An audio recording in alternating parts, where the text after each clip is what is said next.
I walked into our living room and froze when I heard my husband on speakerphone laughing about my startup, calling it a cute little Etsy project. He bragged that he was putting real money into a serious brand, the one secretly run by the woman he'd been seeing for months. He said she had real potential, unlike me. My stomach dropped. The blood drained from my face as I stood there, hidden behind the doorway, listening to him tear apart everything I'd built over the past 2 years. He laughed again, that careless sound that used to bring me comfort when we first got married. Now it felt like broken glass scraping across my chest, shredding everything I thought I knew about our relationship. I gripped the doorframe to steady myself, my knuckles turning white from the pressure. This was the man who promised to support my dreams when I left my corporate job. The man who stood beside me at our wedding and vowed partnership through everything. And here he was, funding someone else's future with our money while dismissing mine as a hobby that would never amount to anything real. The betrayal didn't just hurt. It burned through every memory we'd shared, rewriting them all with this new, ugly truth that I couldn't unsee. Over the next few days, he nitpicked everything I did with renewed intensity that felt deliberate and cruel. My website layout wasn't professional enough, he said while barely glancing at it. My pricing was too high for what I offered, though he'd never asked about my cost structure or margins. Even the way I packaged orders became a target for his criticism. The tissue paper was unnecessary, the thank you cards were a waste of money, the branded stickers looked amateurish. It felt like he needed to belittle my progress to justify funneling money toward hers, building a narrative where his choices made sense. Every comment chipped away at my confidence, making me question decisions I'd been certain about just days before. When he suggested I maybe take a break and reassess whether this is really viable long-term, I just nodded slowly and changed the subject to what we needed from the grocery store. His business meetings suddenly doubled in frequency, filling his calendar with blocks of time he guarded carefully. He dressed nicer for them, spending extra time on his appearance in ways he hadn't done in years of our marriage. He stopped asking about my day entirely, our conversations becoming transactional exchanges about grocery lists and bill reminders.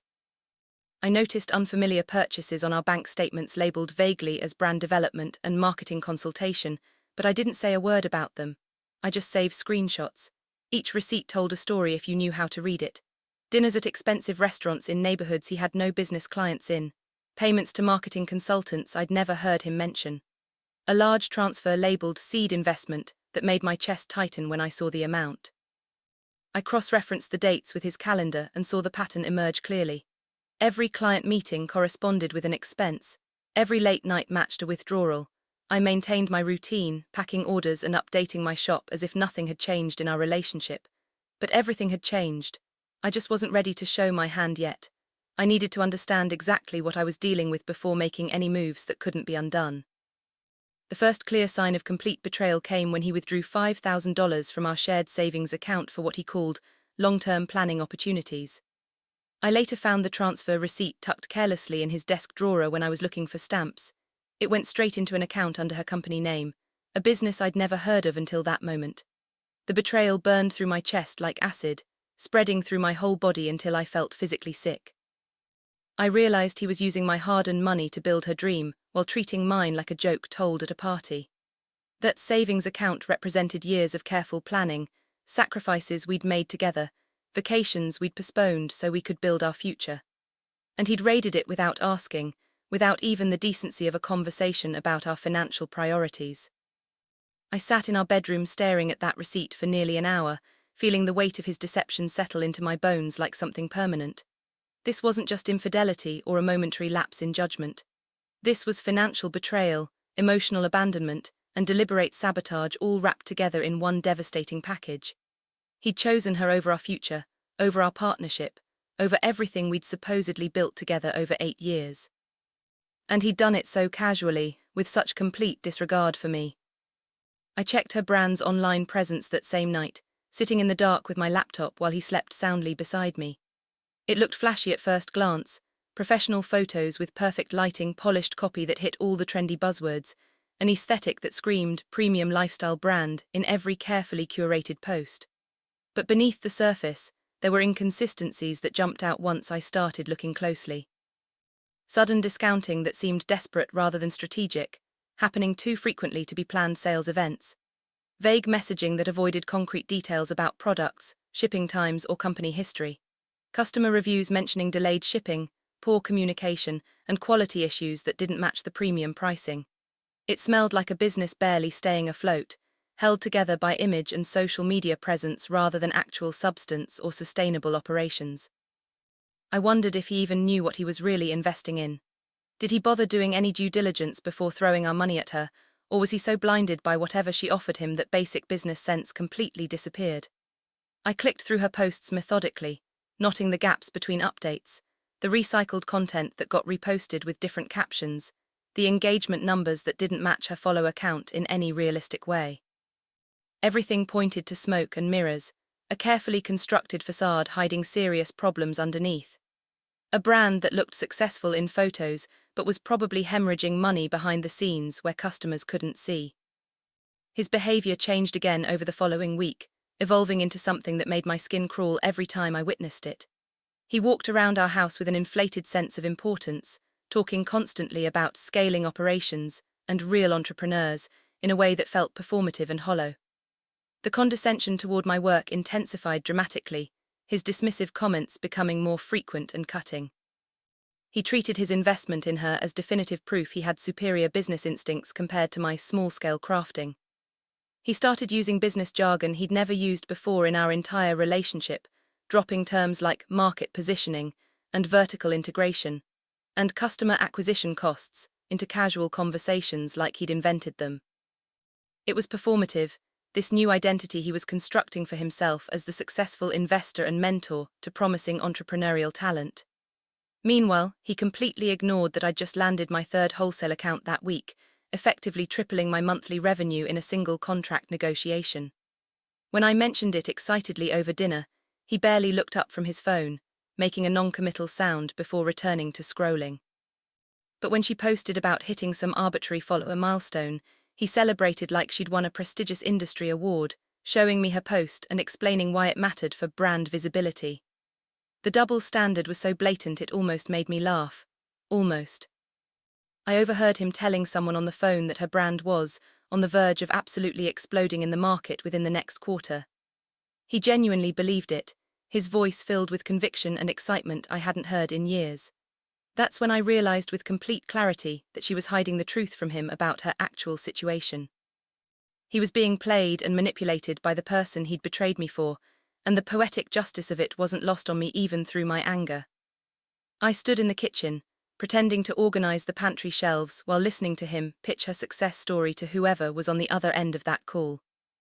He talked about projected growth rates and expansion plans with complete confidence, reciting numbers and percentages that sounded impressive, but meant absolutely nothing without context or verification. Did he actually see her books, her real financial statements?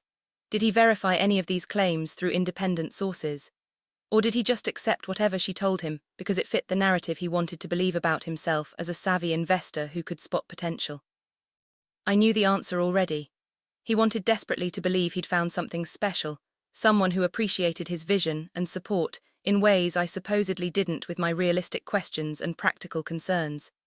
So he accepted her fiction as fact and doubled down on his investment, both financial and emotional, without bothering to look beneath the surface.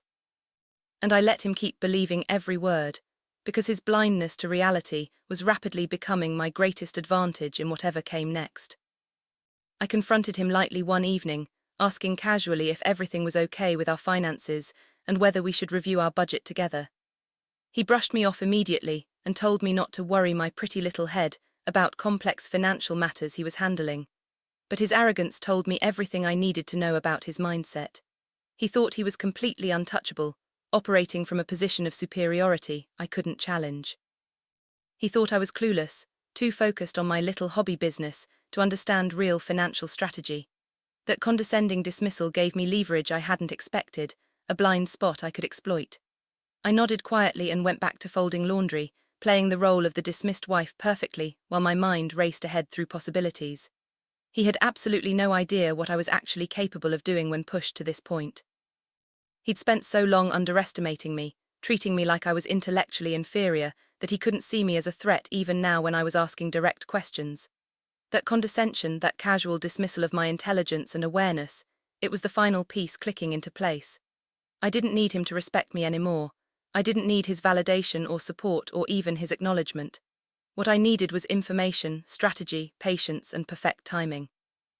And unlike him, I actually understood how to build something real and sustainable. While he played investor with money that wasn't his to give away, I was already planning several moves ahead, waiting for exactly the right moment. My friend who worked in corporate finance helped me look into the company's public filings and business registrations over coffee one Saturday. That's when the truth became completely undeniable and actually worse than I'd imagined. The mistress's business was drowning in debt from multiple sources. She was making interest-only payments on loans from at least 3 different creditors and running out of financial runway fast. And according to the business for sale listings my friend found through industry databases, she was actively looking for an anonymous buyer to take the whole mess off her hands. The numbers were staggering in how bad they were. She owed nearly $40,000 to various creditors and had assets worth maybe half that amount on a generous appraisal. Her monthly burn rate exceeded her revenue by a significant margin that would sink the business within months. This wasn't a company on the verge of exploding in success, it was a company on the verge of complete collapse into bankruptcy. And she was desperately searching for someone naive enough to bail her out before everything crumbled publicly. My husband's investment wasn't going toward growth or expansion or any of the things he believed. It was going toward keeping her afloat for another few months while she frantically looked for her exit strategy, someone to dump her problems on. I sat with this information for a long time, feeling the rage and hurt transform into something more useful and focused. She was vulnerable in ways she was hiding. He was ignorant in ways that benefited me, and I had resources and knowledge he didn't know about. I dug deeper over the next several days, requesting documents through official channels and calling in favors from contacts in the industry. She had systematically lied to him about the brand's performance, feeding him projections and metrics based on completely manipulated data that painted a false picture of success. He wasn't a real investor with equity or voting rights. He was simply her wallet and her cheerleader, nothing more substantial. And he had absolutely no idea how catastrophically bad things really were behind the carefully curated social media presence and polished marketing materials. I found spreadsheets she'd apparently sent him showing steady month-over-month growth and healthy profit margins that would impress any casual observer. Then I found the real numbers, the ones filed with the state revenue department, the ones reported to creditors for loan applications, the ones she couldn't fake because they had legal consequences. The discrepancy was staggering and frankly shocking in its brazenness.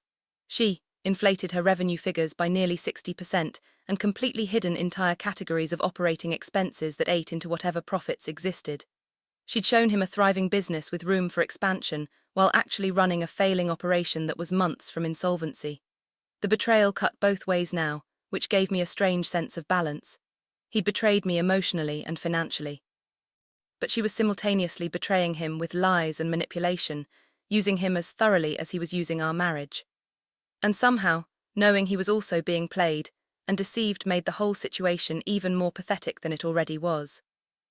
I found emails between them when I finally decided to check his laptop while he was in the shower one evening. She told him repeatedly that she was moments away from major expansion into wholesale markets and needed one final infusion of capital to secure the next growth phase. He promised her more of our money without any hesitation, pledging amounts that made my hands shake when I read them. Reading those messages felt like swallowing glass, each word cutting deeper than the last into whatever remained of my trust. But I stayed completely silent about what I'd discovered. I needed him blind to what was coming, operating with full confidence until the perfect moment. The emails revealed so much more than just the affair and financial infidelity. They showed his complete financial recklessness, his willingness to drain our carefully built accounts for someone who was clearly manipulating him with practiced ease. They showed her increasing desperation, the increasingly urgent tone as her actual situation worsened despite her social media performance. And they showed that neither of them had any real awareness that I existed beyond being an obstacle to work around, a wife who didn't understand business or ambition. I was the small-minded partner holding him back from his potential, according to one particularly cutting message. They actually wrote that discussed me like I was a problem to be managed rather than a person with rights and feelings. And as much as it hurt to read those words, it also freed me completely. I owed him nothing anymore. Not loyalty, not mercy, not even a warning about what I was planning. The emotional blow that shattered everything remaining came when he told me over breakfast one Tuesday that he planned to scale back household spending significantly, so he could support high-potential ventures that align with our future. That was the precise moment I emotionally checked out of the marriage completely. He chose her over us, financially, emotionally, and with such blatant disrespect. And he didn't even know she was using him as ruthlessly as he was using me. I looked at him across our kitchen table, this man I'd spent 8 years building a life with, and felt absolutely nothing except cold detachment. The love was gone, burned away by betrayal.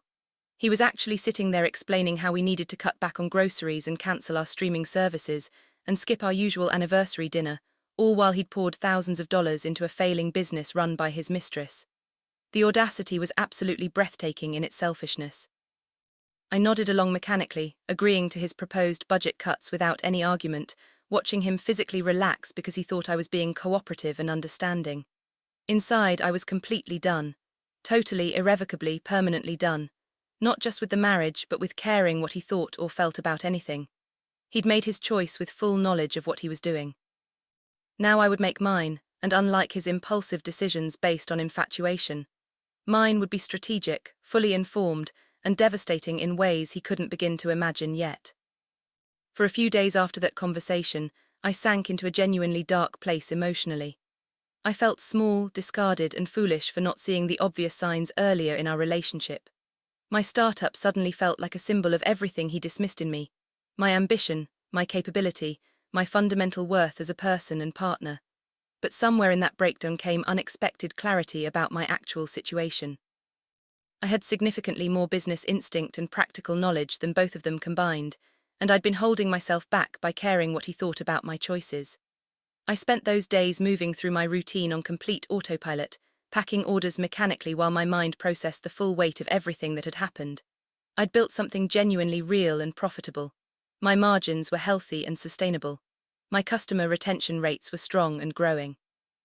I'd accomplished all of it while he actively mocked me, and I'd done it with a tiny fraction of the resources he'd carelessly wasted on her smoke and mirrors. The breakdown burned through the last remnants of my self-doubt and people-pleasing tendencies. When I finally emerged from those dark days, I was fundamentally different, harder in some ways, more focused and clear-eyed, and absolutely certain about what needed to happen next, regardless of how he'd react. He wanted to support high-potential ventures. Fine, I'd show him what genuine potential actually looked like when properly executed. I got back to work on my startup with quiet, intense focus that surprised even me. While he threw thousands of dollars into a sinking brand, I systematically streamlined my operations and increased my profit margins by renegotiating directly with suppliers. I didn't brag about my progress or share my wins with him. I didn't update him on new contracts or improved processes. I let him believe whatever he wanted about my little hobby, while I built something genuinely sustainable and increasingly profitable. I landed 2 more wholesale accounts that month alone, both with retailers whose names he'd actually recognize. I optimized my entire production process, cutting costs by nearly 30% without sacrificing any quality. I built strong relationships with customers who became enthusiastic repeat buyers and organic marketers for my brand through word-of-mouth recommendations. Everything I did was strategic, carefully measured, and genuinely effective in building sustainable growth. And I did it all in complete silence, working late into the night after he'd gone to bed, building my foundation while he actively demolished his own. The contrast wasn't lost on me even slightly. He was all performance and image with no substance underneath. I was all substance and steady growth with no need for performance or validation. And soon, very soon, that fundamental difference would become impossible for him to ignore or dismiss. But not yet. First, I needed to execute the next phase of my plan with perfect timing. He kept making casual digs about my progress whenever he happened to notice me working at my desk. "Maybe you'll actually turn a profit someday if you keep at it," he said once, smiling smugly as he walked past my workspace carrying his coffee. Instead of reacting with anger or defending myself, I simply noted the date and exact quote in a document I was carefully keeping. Every insult fueled me now, transformed into motivation rather than discouragement or self-doubt. I started systematically documenting everything he said that was dismissive or condescending, creating a detailed timeline of his behavior alongside my actual business metrics and financial results. The juxtaposition was striking when viewed together. As my revenue climbed steadily, his condescension increased proportionally. As I hit significant milestones, he diminished them more aggressively and frequently. It was like he psychologically needed me to fail to justify his choices and validate his decisions. If I succeeded despite his lack of support, then his investment in her failing business looked even worse by comparison. So he kept pushing, kept undermining, kept trying desperately to make me doubt myself and my capabilities. But doubt was completely gone now, replaced by something far more dangerous to him and his comfortable narrative: certainty. I knew my worth independent of his opinion. I knew my capabilities based on results. And I knew exactly how this whole situation was going to end, even if he remained completely oblivious. Each insult just confirmed that I was on the right path and making the right choices. The mistress started posting increasingly vague messages on social media about major investors stepping up soon and exciting announcements coming very soon. The desperation leaked through every carefully crafted post despite her efforts to sound confident and successful. I knew she was terrified the truth about her failing business would surface publicly before she could find her exit strategy. She needed a buyer fast, and complete anonymity was her only protection from my husband discovering how extensively and deliberately she'd deceived him about everything. I watched her performance with clinical interest, noting the increasing frequency of her posts, the more urgent undertone beneath the polished language and professional photos. She was rapidly running out of time, and she knew it. Creditors were probably circling, sending demand letters and threatening legal action. Payment deadlines were approaching that she couldn't meet. And my husband, her supposed savior investor, had already given her everything he could reasonably access without triggering obvious red flags in our accounts. She desperately needed fresh money from someone who didn't know her actual situation, someone who would buy her carefully crafted story along with her failing business. And I was going to give her exactly what she thought she wanted, right up until the precise moment she realized who she'd actually sold everything to. The plan crystallized completely in my mind. I knew exactly what I needed to do and how to execute it perfectly. I contacted her business broker using a throwaway email address and a completely fake name I'd created for this purpose. I positioned myself as a quiet investor, actively looking for distressed brands with genuine potential for turnaround under proper management. She never suspected a thing, and neither did the broker who saw me as a serious buyer. The numbers they provided in the initial documentation were even worse than I'd imagined possible, but the opportunity was absolutely perfect for what I needed. Her massive debt gave me enormous leverage in negotiations. She had absolutely no bargaining power whatsoever, backed into a corner financially. The desperation in the broker's responses told me clearly she'd take almost any reasonable offer just to escape before total collapse. I asked pointed, detailed questions about the business fundamentals, the actual customer base and retention rates, the supply chain and vendor relationships. I reviewed everything with the cold, analytical eye of someone who actually understood business operations, completely unlike my husband who'd been dazzled by aesthetic presentation and empty promises. The broker was remarkably helpful, probably sensing a genuinely serious buyer with actual resources. They sent me extensive documentation, complete financial statements, existing contracts and obligations. Everything I needed to understand exactly what I was buying and what it would realistically take to make this work. And buried deep in those documents was irrefutable proof of every single lie she told my husband, every manipulated number, every false projection. It was all there, documented and waiting for exactly the right moment. I negotiated over the next 2 weeks, never showing emotion or excessive eagerness. Her crushing debt gave me tremendous leverage. She had absolutely no bargaining power left whatsoever. She accepted my offer without much pushback at all, probably just relieved that anyone was willing to take the failing business off her hands before bankruptcy. She thought she had narrowly escaped complete collapse and could walk away with at least something to show for her efforts. She had absolutely no idea who she just sold her entire company to, or what was coming next for both of them. The sale agreement was straightforward and legally airtight. I'd assume all existing debt and pay her a relatively small amount for the assets, customer list and brand name. In return, I'd get complete control and 100% ownership with no restrictions. She signed everything electronically, probably from her phone while sitting somewhere, desperate to close the deal before I changed my mind or discovered something that made me back out. The broker facilitated the entire transfer efficiently, and just like that, I owned the business my husband had poured our savings into. The business he'd praised endlessly while mocking mine. the business run by the woman he'd chosen over me and our marriage, and neither of them knew yet. That knowledge sat in my chest like a hidden weapon, waiting for exactly the right moment to be revealed for maximum impact. The sale went through officially on a Thursday morning while I was packing orders at my desk. I didn't tell my husband anything about what I'd done. I watched him brag for days about being an investor in a rising brand with serious market potential, completely unaware that I now owned 100% of it outright. The irony gave me a quiet thrill every single time he mentioned it in conversation. He'd come home from work talking enthusiastically about her latest social media post, about the engagement metrics she was getting, about how his instincts about her potential were being proven right. I'd nod and make non-committal sounds while internally savoring the complete absurdity of it all. He thought he was so clever and well-connected, so plugged into something genuinely successful and impressive. Instead, he'd enthusiastically invested our money in a complete failure that I now controlled entirely. And she thought she'd escaped disaster, that she'd found some anonymous buyer to take all her problems off her hands while she walked away relatively unscathed. Neither of them could see what was directly in front of them. Their combined arrogance and self-deception blinded them both completely, and that willful blindness was about to cost them absolutely everything. I just had to wait patiently for the perfect moment to show my hand. Patience and careful planning had brought me this far successfully. A little more would make the final revelation that much more satisfying and devastating. I reviewed all the internal documents thoroughly over the weekend, while my husband was away on what he called a business retreat that probably involved her. She'd been paying herself a $48,000 annual salary, while the company bled money every single month.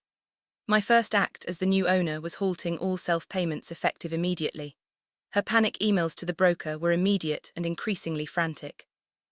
I ignored them completely, letting her spiral without any response or explanation. She sent 6 desperate messages in the first hour alone, demanding to know what was happening, insisting there must be some terrible mistake in the system. The broker forwarded them all to me with a brief note asking how they should respond to her growing panic. I told them to simply confirm that the new owner was conducting a comprehensive restructuring of all operations and all previous arrangements were under immediate review. She tried calling the broker repeatedly. She sent more emails, increasingly desperate and incoherent. She even threatened vague legal action, which was completely laughable given the debt situation and the ironclad contract she'd signed. I watched her panic unfold in my inbox with complete detachment and cold satisfaction. This was pure business now, consequences for choices made. She made deliberate choices. She'd lied and manipulated and stolen from my marriage without conscience.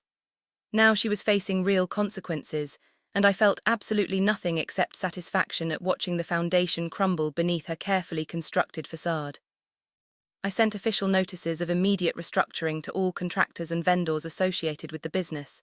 Both she and my husband were listed as contractors subject to immediate performance re-evaluation, pending ownership transition and operational audit. He received the email while we were eating dinner together at our kitchen table.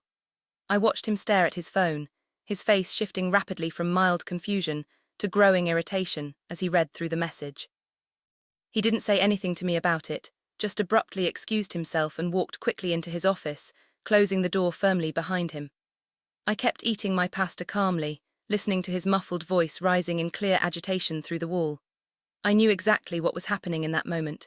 He was trying desperately to reach her, trying to understand what this restructuring meant for his investment, probably worried about losing the money he'd poured in. She was likely either not answering his calls or feeding him the same comfortable lies she'd been telling herself, that this was temporary, completely fixable, absolutely nothing to worry about. But I'd structured the notice very carefully with my friend's legal help. It was professional, completely legal, and entirely within my rights as the new owner. There was absolutely nothing either of them could do except wait anxiously for my next move, and I was in absolutely no hurry whatsoever. She tried to contact him frantically throughout that same night. I heard his phone ring repeatedly while he was in the shower getting ready for bed. When he got out and saw all the missed calls and messages, he immediately called her back. I heard muffled arguing from the bedroom, panic bleeding through his usually controlled tone. He had no idea what was actually happening or how to fix it. He certainly didn't suspect me or my involvement in any way. I sat in the living room with a book open in my lap, appearing completely engrossed in the story while I tracked every word of his side of the conversation through the wall. She was clearly breaking down completely, her careful facade crumbling now that the consequences were becoming real and unavoidable. He was trying to calm her down, promising to figure everything out, to somehow talk to the new owner, to protect their investment and her business. The conversation went on for nearly an hour, his voice alternating between soothing reassurance and growing frustration at the situation. When he finally emerged from the bedroom, he looked genuinely shaken and pale. He glanced at me sitting there, and for a brief moment I thought he might actually say something, might ask for help or admit what he'd done. But he just went to the kitchen, poured himself a large drink and stood there in complete silence, staring at nothing. I scheduled a mandatory video meeting with all contractors for the following Monday morning. The email was professional and brief, just a standard new ownership introduction call to discuss future operations. When they both joined the video conference and saw my face suddenly appear on their screens as the new owner, their reactions were absolutely priceless. My husband went completely pale, all color draining from his face, his mouth opening slightly in pure shock. She froze entirely, her eyes going wide with dawning horror and realization. I smiled calmly and began my carefully prepared statement. I explained that as the new owner, I'd conducted a thorough review of all operations, all financials, and all personnel arrangements.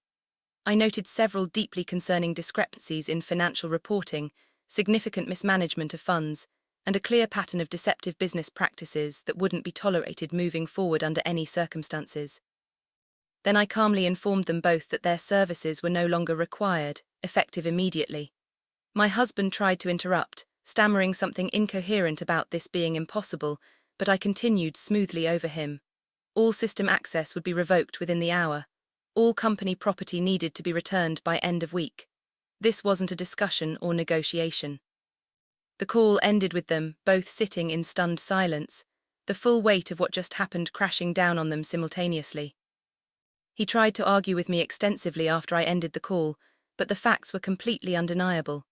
Without my financial support going forward, he had nothing actually invested in the business. No contract, no equity stake, no legal claim whatsoever. She begged for reconsideration through increasingly frantic emails to the business account, but the debt records and her extensively documented mismanagement spoke for themselves clearly. Their partnership fractured instantly under the sudden pressure and blame. I watched the consequences unfold with quiet satisfaction. He tried demanding detailed explanations, then shifted to accusations that I'd somehow sabotaged him deliberately. I simply showed him the financial records side by side, the real ones she'd filed officially, compared to the fake ones she'd shown him. Watching him realize he'd been completely played was almost satisfying enough on its own. She tried desperately turning him against me, claiming I'd manipulated the numbers somehow. But the documentation was official, filed with state agencies, impossible to dismiss as fake. Within days, they'd turned on each other completely and viciously. She blamed him for not doing proper due diligence before investing. He blamed her for systematically lying about the business fundamentals. The affair collapsed along with their business relationship, and I didn't have to do anything except let the documented truth speak for itself.